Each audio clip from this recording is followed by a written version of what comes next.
You wanted me to do a Nuzlocke, so I guess I'll go do it. Hello there, and welcome to my first Brick Bronze Nuzlocke. If you do not know what a Nuzlocke is, it's basically that if your Pokemon faints, it's dead forever and you cannot use it again. That's one rule, though. Another one is that you have to name your Pokemon, and one other one is that you can only catch the first Pokemon on each route. I'm following these rules for my challenge, and you will see them at play during the challenge. So, without further ado, let's get right into the Nuzlocke. I started by jumping out of bed, naming myself SAVAGECOW, and heading for the lab so I could grab my starter. I decided to choose Mudkip as its evolution is one of the best starters, and it would be very good for the first two gyms. First gym and for the second gym, it'll carry. I then fought Jake, who Mudkip's water guns quickly swept his little tiny baby Eevee.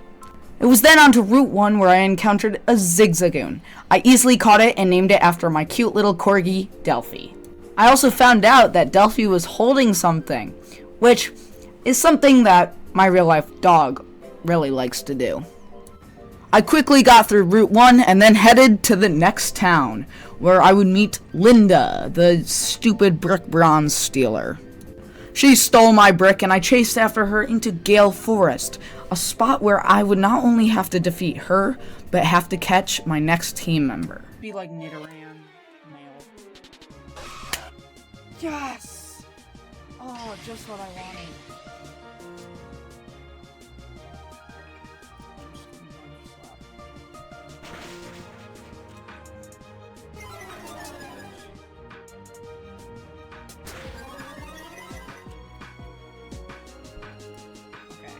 Catch first ball.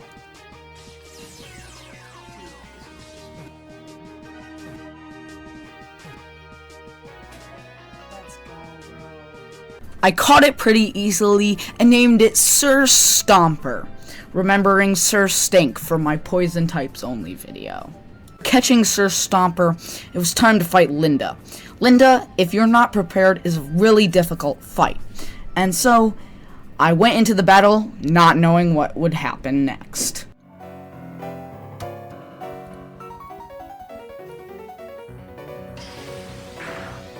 Yeah, Rock Smash will absolutely hate this game.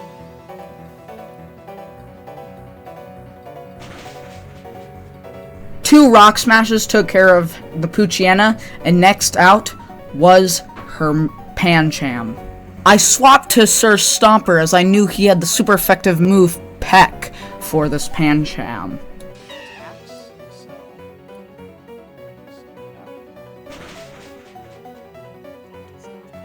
The Peck did under half of its HP, and its arm thrusts look very dangerous, so I was hoping for a poison from Poison Sting, so I could easily kill it.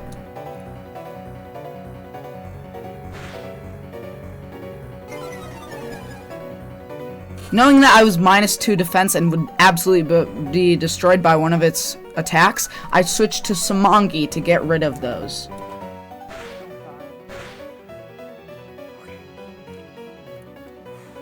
Luckily, one more water gun was able to take care of the Pancham. Oh gosh. I did not like that. With Linda defeated, I moved on to Route 3, catching an Electrike and naming it McQueen after the famous racing car. I also tried to catch Porygon in the Sylvan City's PC, but sadly failed it and accidentally killed it. It was then on to the gym leader, but not before Mudkip evolved into Marshtomp. It's evolving.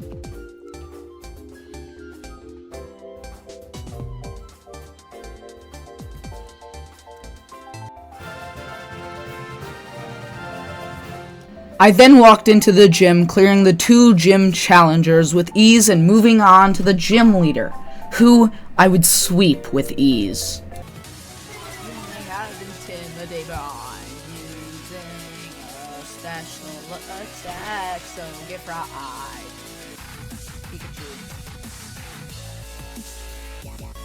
Are we serious? You're a gym leader.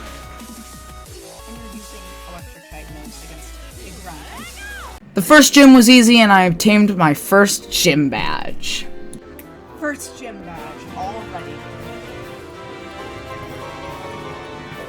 Right after the gym, I headed for Route 4 to catch my next team member, but sadly realized that I only had one quick ball and used it after I had already damaged the encountered Mareep. So I was unable to get that encounter and went about my way. Luckily though, there was another route right in front of me, so I headed to that and got my next team member, which sadly was a Pat Rat. Even though I didn't want him, I still caught him and named him the beautiful name of Ratatap. I continued throughout the route, definitely not almost dying, to a headbutting Litleo that did too much damage. I made my way to the graveyard where I could get my next team member. I waited for night though, so there's a high chance that I could get a Ghastly. But before it turned night, Zigzagoon, or Delphi the Zigzagoon, decided to evolve into a Linoon. So that was a cool buff to my team, I guess. But after that, I headed for the graveyard and prayed that I would get a Ghastly.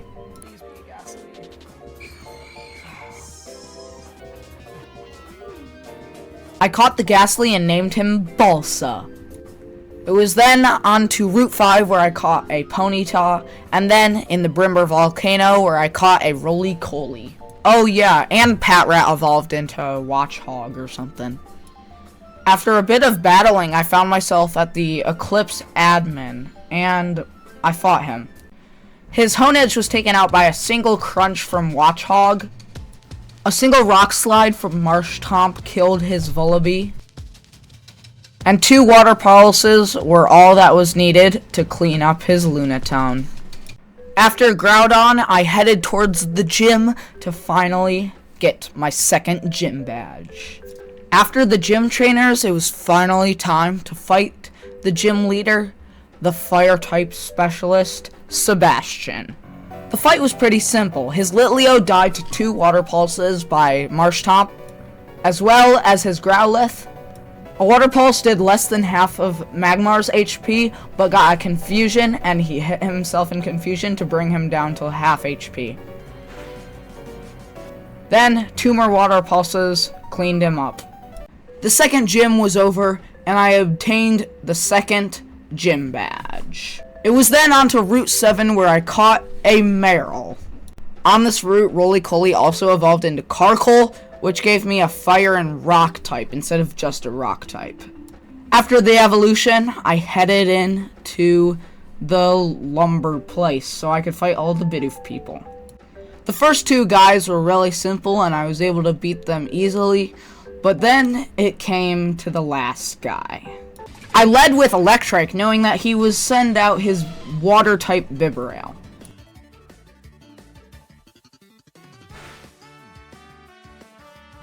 A crit! No! No,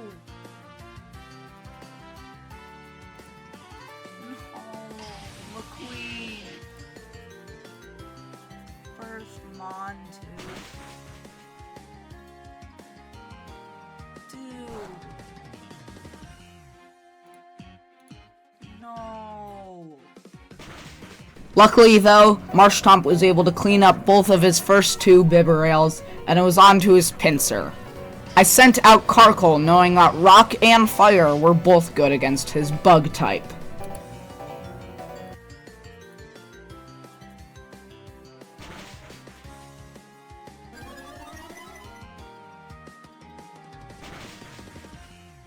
What? What is this? A Revenge was super effective and did a lot of damage considering that Carkol had just hit him with a Flame Charge. I was in danger as 2 of my Pokemon were now asleep. Even with a 3-turn sleep, Sir Stomper was able to wake up after 3 turns and hit him with 2 pecks for the win.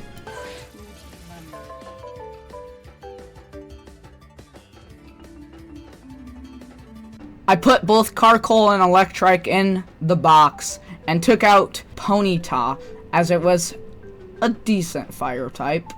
I headed over to Route 9 and prayed that I would get a grass type to counter the next gym, which was water.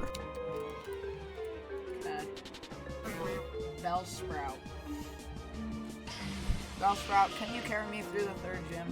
I easily caught him and named him Application because he had a job for me to do. Right before the third gym, we had a bunch of evolutions, like Ghastly into Haunter, Marshtomp into Swampert, and Bellsprout into Weepinbell. Then, by trading items from my main account to this account, I was able to evolve Weepinbell into Victory Bell, Nidorino into Nidoking, and Haunter into Gengar. With the huge boosts from evolution, I was able to absolutely destroy the Team Eclipse admin, and he summoned Kyogre, and they got blasted away by him, and it was so much aura. With Team Eclipse defeated, it was finally time to fight the third gym leader, as they were not blocking the door to the gym anymore. I started the battle by setting up a growth with Application, so he would do a lot of damage. Then, from there, one Seed Bomb took care of Wailmer, Gorbis, and Huntail. And with that, the third gym was done, and I obtained the third gym badge, and it was on to the fourth. With the third badge obtained, there were a few things I had to do. First was beat Jake and Tess, which was pretty easy. Then was get leftovers in the Grove of Dreams, which would be a good item for this challenge. Third would be getting my encounter for Route 9, and fourth would be getting an encounter for Fortaloose Manor, which there were many options that I would get. The first thing I did after beating Jake and Tess was encountering a wild Small-Lived in Route 9, which I decided to replace with Victory Bell as it didn't have the type overlay with Gengar. I then got leftovers while encountering a wild Snubble in Grove of Dreams that I caught. It was then on to Fortaloose Manor where I could get my encounter. I decided to get the rarest encounter and one-of-a-kind encounter there, that being Rotom. I did all of the shenanigans where you had to mess with all the electrical things throughout the manor, but when I finally did it all, I was able to encounter the Rotom and caught it.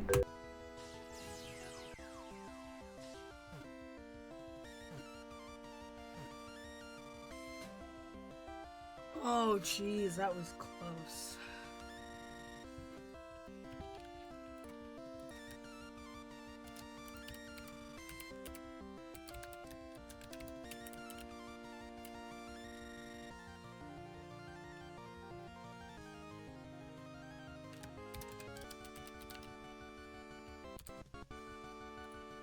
I wasn't able to change Rotom into any other of his other forms until Anthean City, so I wouldn't be using him too often.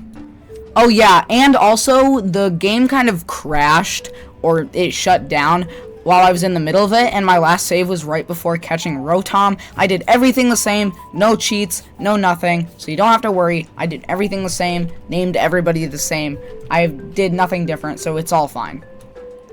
The next place was the Karaganus Caves, and I got a few evolutions, that being Smoliv into Doliv, and then into Arboliva, and then having the evolution of Ponyta into Rapidash.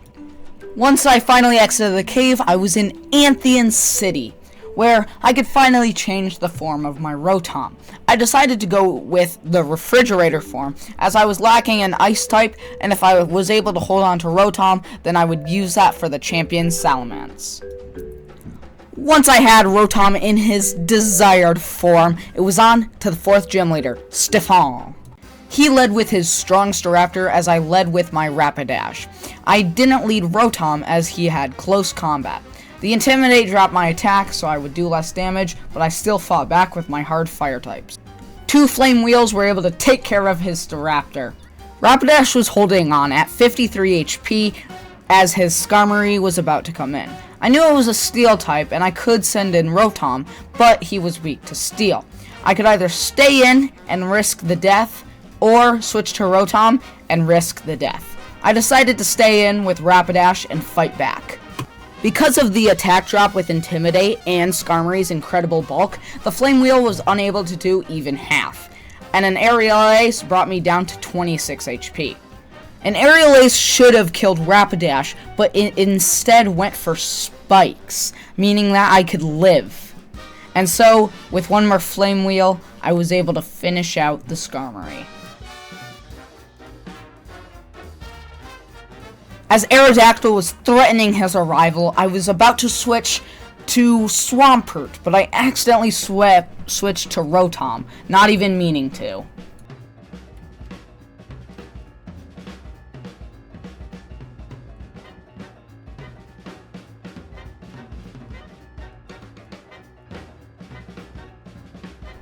Even with the bad move, I switched to Swampert, and one Scald was easily able to take care of his Aerodactyl. I switched to Gengar for his second Staraptor, knowing that it also had Intimidate, meaning that it would lower my attack, but since Gengar's a special attacker, it did not matter. But this thing had Whirlwind, forcing Rapidash into the spikes, bringing me down to only 9 HP, almost to death.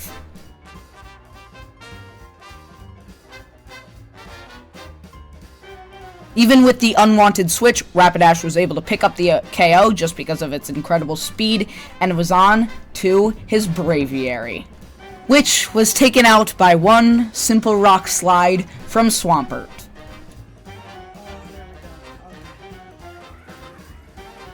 I had beaten the gym leader and obtained the 4th gym badge. It was then into the sewers where I caught a Clink. Nidoking's Earthquakes were able to carry me through the sewers, as they were super effective against all the fire, steel, and electric types.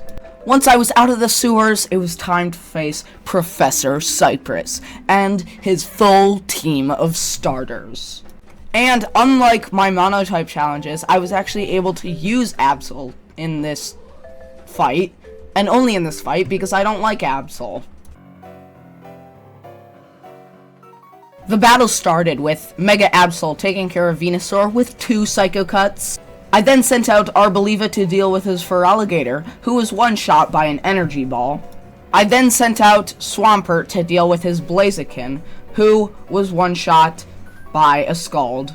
I sent out Rapidash against Torterra, not realizing that it had Earthquake, and it hit me with it, dropping Rapidash down to 5 HP. Oh my gosh!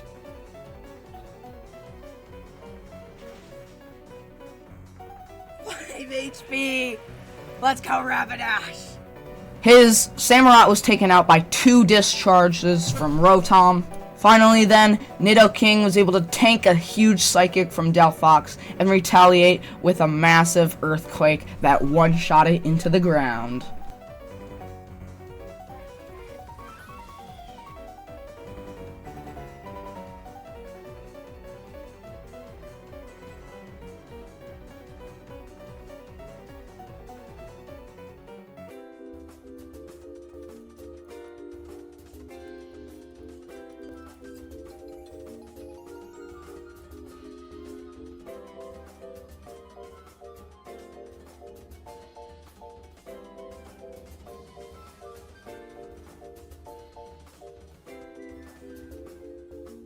I then went back through the sewers and defeated the admin, and Anthean City was now saved. I took the tram to Route 11 so I could make it to the 5th gym area city town. I made it to the place where the prince was being threatened, and I easily made it through all of the Team Eclipse grunts while also somehow having a Mega Gengar. I wonder how I got that. I also caught an Ekans. This wasn't my first encounter, but I'll explain later why I caught one. If you know Brick Bronze, you probably know already, but let's see if you know. I grabbed my newly found Ekans and headed over to the Snake Charmer. I handed him my Ekans, and he, in return, gave me his beautiful Poke Flute. This Poke Flute would allow me to do one thing, and one thing alone. That would be waking up Snorlax. I caught it pretty easily when it was only at half HP and asleep, I did have Ultra Balls, though, and those are pretty good balls, so, you know. I eventually decided to put Rapidash out of the team and put Snorlax in place of it. So, yeah, Rapidash served its purpose. It was then onto the 5th gym leader, and I was ready to claim my badge. I led with Arboliva against his Quagsire, who was 4 times weak to grass, and so a quick energy ball easily took him out. Then came in his Steelix, who I thought was weak to grass, because it was also part ground type, but actually wasn't. But because of his terrible special defense, I was able to do big damage, and 2 energy balls took care of it. I then sent out Gengar, Mega Evolved, and Shadow Balled the Claydol that was weak to Ghost into the ground. Next out was Excadrill, who was almost taken out by 1 Earthquake from Nidoking, but had to take a second to be defeated. Finally was his Garchomp, his Mega Garchomp, who I put Dazzling Gleam on Gengar for, so it could hopefully one-shot it, because Fairy is good against Dragon, but this thing also had Bulldoze, which was super effective against Gengar. Knowing that it had Bulldoze, I went for Hypnosis, praying that the 60% chance would happen, I would put it to sleep, and I would easily win this battle.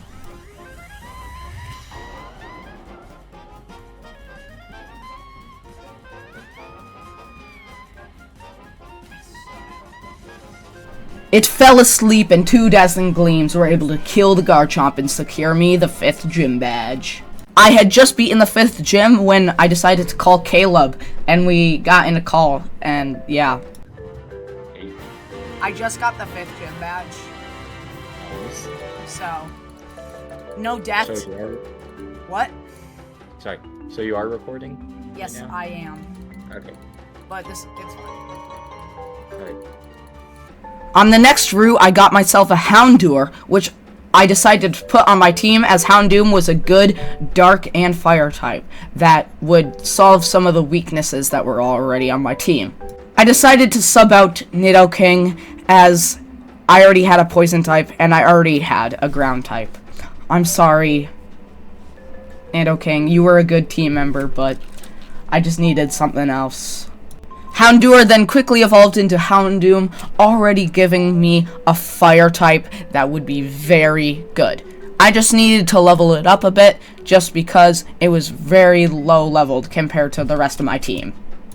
Oh yeah, also while I was doing this challenge, the April Fool's update was a thing. So if you see any weird sprites that are out of the ordinary, that's part of the April Fool's update. It was a bit annoying, but it was fine. But after getting through the cave and beating the gym challenge, it was time to face the 6th gym leader, the grass-type gym leader. Here we go. Mega Gengar was able to one-shot Leaveney, Tropius, and Breloom, all with 1 Sludge Bomb. Since his Roserade was also part poison, it took 2 Psychics to defeat it, but it was almost a one-shot. It was then into Tangrowth, who also couldn't handle the power of Mega Gengar's Sludge Bombs, and was sadly one-shot. Like Roserade, the Venusaur, the Mega Venusaur, was also part poison, meaning I had to use Psychic. And it also had Thick Fat, meaning I couldn't use Ice or Fire-type moves for super effective damage. But afterwards, I didn't realize that this thing had Earthquake. So when I Psychicked, I was able to do more than half, but it all depended on if I lived the Earthquake. And I was able to, just because of Venusaur's terrible attack stat. And one final Psychic was able to clean up the battle and get me my 6th gym badge. After the 6th gym badge, I headed through another cave and found myself to another Jake battle. His Zebstrika was taken out by 1 Bulldoze from Samongi, and his Nidoking fell to a Liquidation from Samongi. His Slowbro couldn't take the power of an Energy Ball from Arboliva. His Arcanine also couldn't handle the power of a Liquidation from Samongi. His Vaporeon was able to handle 1 Discharge, but of course 2 from Rotom was able to kill his Vaporeon. I then made it to the 7th gym town Frostvale City, where I was able to fight the 7th gym leader to hopefully get my 7th gym badge.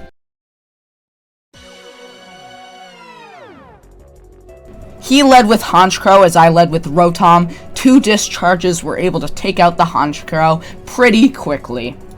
Then 2 Mega Drains from Arboliva were able to heal Arboliva back from the Fire Fangs and were able to kill Crocodile pretty easily. Then his Bisharp came out, who I was able to defeat with 2 Earthquakes from Samongi. His Umbreon then came out, who I liquidated, who survived. Then I Earthquaked, and he healed. Then I Earthquaked again, and then I Earthquaked again, and he survived on 1 HP, while Swampert was only at 24 HP. So I had to switch. I sent in Arboliva, who I used Terrain Pulse with, and was able to finally pick up the KO. His Pangoro came out, and because of his 4 times weakness to Fairy, was able to be one-shot by a Dazzling Gleam from Mega Gengar. It was then onto his Mega Houndoom, and I decided to stay in with Gengar and use Dazzling Gleam since I was at full HP and I knew I could survive a hit.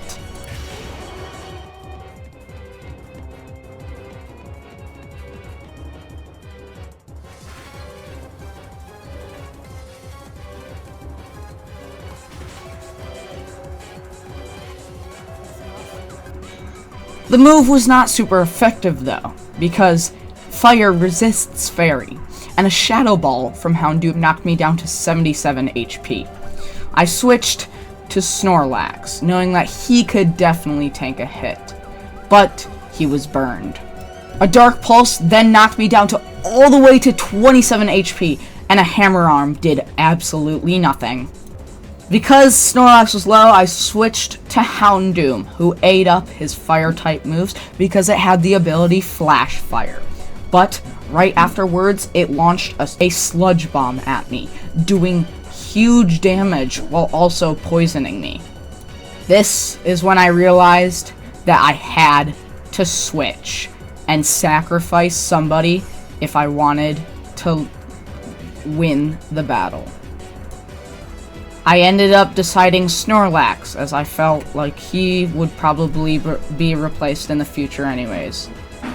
It hit me with a Shadow Ball, which I was immune to, but the next turn, Snorlax fainted, losing me another team member. But because of Snorlax's sacrifice, I was able to bring in Gengar, and a Sludge Bomb hit the Houndoom and fainted it. I'd won the battle, but at what cost? With Snorlax gone, I had to get a new replacement, and I had an idea of what to get. I wanted a fighting type, and you can get those at a good spot, that being Tin Bell Tower, and if I got lucky, I could get a Machop. So, after beating Tess, I headed straight for Tin Bell Tower and prayed that I would get a Machop. And I got one. And it had the ability No Guard, which means that none of its moves would miss, which would be good for me as I could use powerful fighting type attacks and they would never miss, and I didn't have to worry about them missing. I was now at Port Deca, and right after this I would head to Crescent Island, defeat Team Eclipse for good, and move on to the 8th gym. But not before Machop evolved into Machoke, and I traded over so Machoke could evolve into Machamp. But then I surfed my way all the way to Crescent Island, and so I could finally defeat Team Eclipse. I made my way into the base and then quickly went to the guy who was protecting the button. I opened the doors and then headed to get my parents, but not really, because they flew off and then I had to beat Jake, which was pretty easy. His team was easy and I was easily able to beat him. But after that, it was on to the Demon's Tomb, where I would have to fight Professor Cypress for the last time.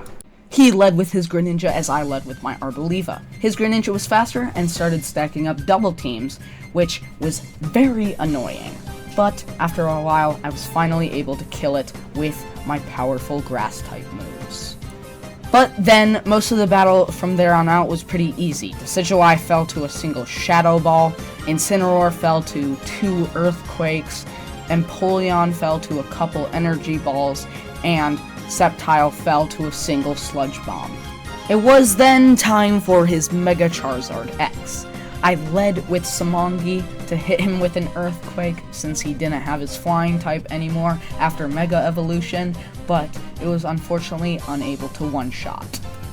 But after a switch, Gengar's Dazzling Gleam was able to clean up this Charizard. I had beaten Professor Cypress for the last time, and it was time to stop him from summoning Hoopa, even though he already did, and yeah. After all of the shenanigans, I was finally able to get out of that stupid cave. I hate this area so much. And I destroyed Hoopa, and it was finally time for the 8th gym. The battle started with their Gengar against my Swampert. My Swampert used 1 Earthquake, and the Gengar was dead. Next up was Decidueye, and 2 Mega Gengar Sludge Bombs were able to take care of it. Next in was Spiritomb, and 2 quick Dazzling Gleams from Gengar were able to clean it up. Then, Mismagius fell to a Shadow Ball from Gengar. Even in defense form, the Aegislash was unable to handle an Earthquake from Swampert. Next in was the Mega Sableye, who was unable to take even 1 Dazzling Gleam, and fell to 1 from Mega Gengar, winning me the final gym badge. That's the only gym badge. That's cool. Like, so much easier than With the 8th badge obtained, it was now time to get through Victory Road and be ready to face the Elite Four and Champion. I made sure that all of my guys were at level 100 and that I was prepared and ready with all the items and the moves that I needed for the Elite Four. But first, the test battle, of course. 2 Blizzards from Rotom were able to take out the Garchomp and the Salamence. A Dazzling Gleam from Arboliva was able to kill the Haxorus. The same treatment was done for Dredagon, but it needed 2 instead of 1. Flygon got the same treatment as Garchomp and Salamence with a Blizzard to kill it.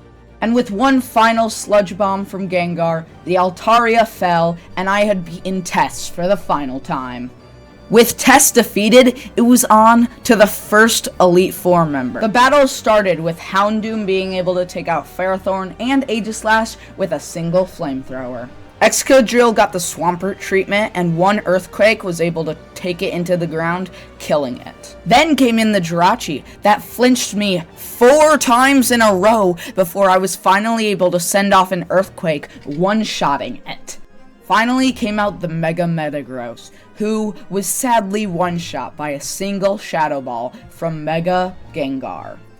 Next up was the Ice-type Elite Four. He led with a Ninetales, so I retaliated with a Mega Gengar Sludge Bomb, one-shotting it. Next up was Satitan, who fell to a single Dynamic Punch from Machamp. I used Liquidation against the Mamoswine, almost one-shotting, but I had to switch because I was worried that it would two-shot me and mean that Swampert would die. And I connected with a Blizzard from Rotom, and it was able to defeat the Mamoswine. I sent out Mega Gengar against the Kyurem and used a Dazzling Gleam that luckily crit, meaning that I was able to two-shot it with Dazzling Gleam. Finally was his Mega Glalie, who lost to a single Revenge from Machamp. Next up was the Fighting-type Elite Four, who led with Toxicroak as I led with Gengar. I used Psychic for the one-shot. Next up was the Annihilate, who fell to 2 Shadow Balls from Mega Gengar. Next up was the Breloom, who took a lot of damage from a Dazzling Gleam from Arboliva, but was ultimately finished by a Sludge Bomb from Mega Gengar. His Terrakion wasn't able to handle the power of Machamp. And finally, the Mega Heracross died to 2 Psychics from Mega Gengar. The Psychic-type Elite Four started with my Houndoom being able to tank a hit from Indeedee and fighting back with a Dark Pulse. Rotom then came out, surviving a Mystical Fire and fighting back with a Thunderbolt. Armarouge luckily fell to a single earthquake from Samangi, while Hatterene fell to a single sludge bomb from Mega Gengar. The Mew then died to a single Shadow Ball. Finally, a Darkest Lariat from Samangi was able to clean up the Mega Alakazam, and I had completed the Elite Four without losing a single team member. I was ready for the champion.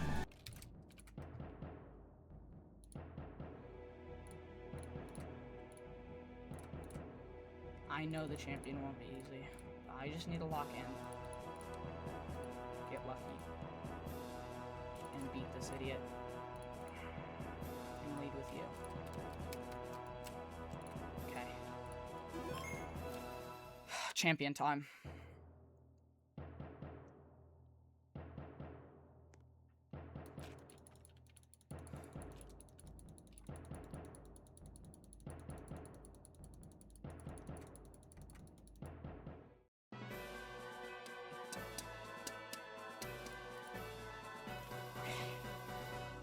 This Glamora is scary, but I have Dynamic Punch.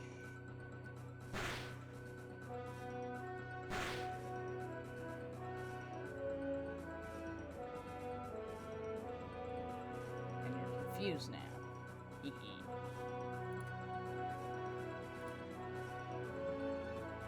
yourself.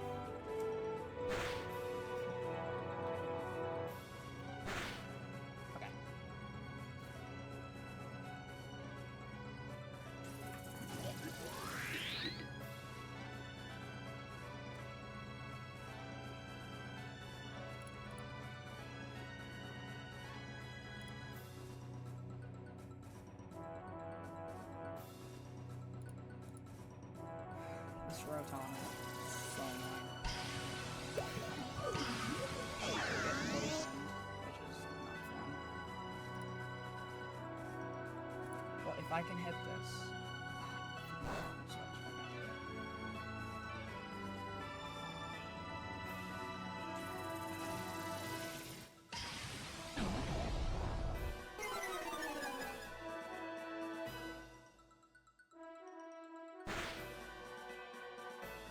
Holy. Probably gonna use U-turn because it sees it's super effective. So, I'll switch to Samangi.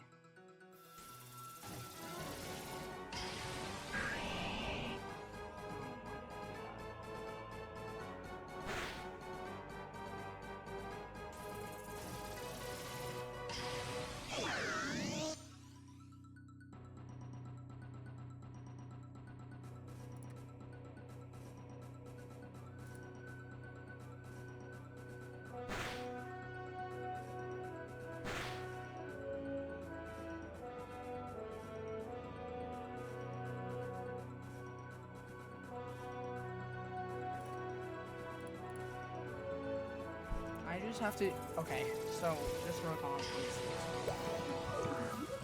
I shouldn't do a lot, yep. Just keeps on healing with leftovers. I get hurt by poison. But if it does Volt Switch, then the Landorus should be dead. It doesn't. Lovely. I love that. That's amazing. Lovely. That is beautiful. Okay. The Rotom is dead. Amazing. Okay. Landorus. Yes. Landorus is hurt. This will get rid of Toxic Spikes. One of the most annoying things. Landorus is basically dead. Intimidate does not matter, so I will Mega Evolve and Shadow Ball.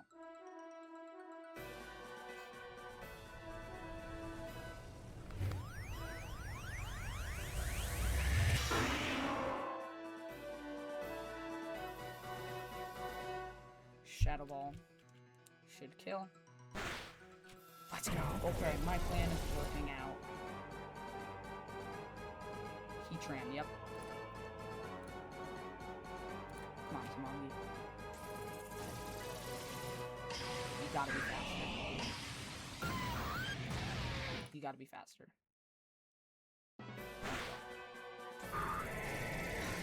That's Samangi down.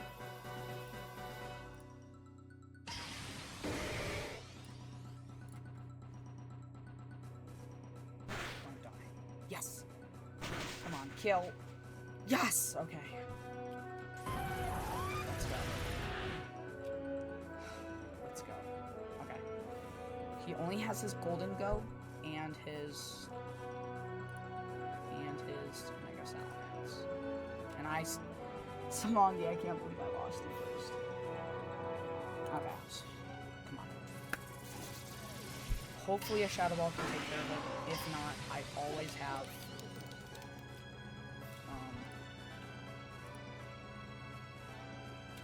Houndoom.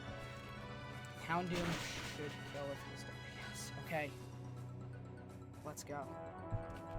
Okay. Come on. Only his Salamence now.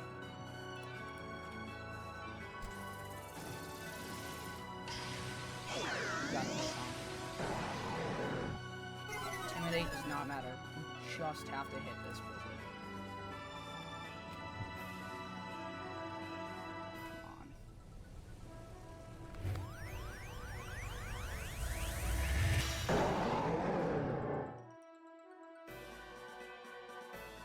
Dragon dance. Yep.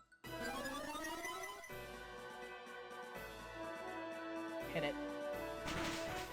There's a kill. Yes! I did it. Let's go.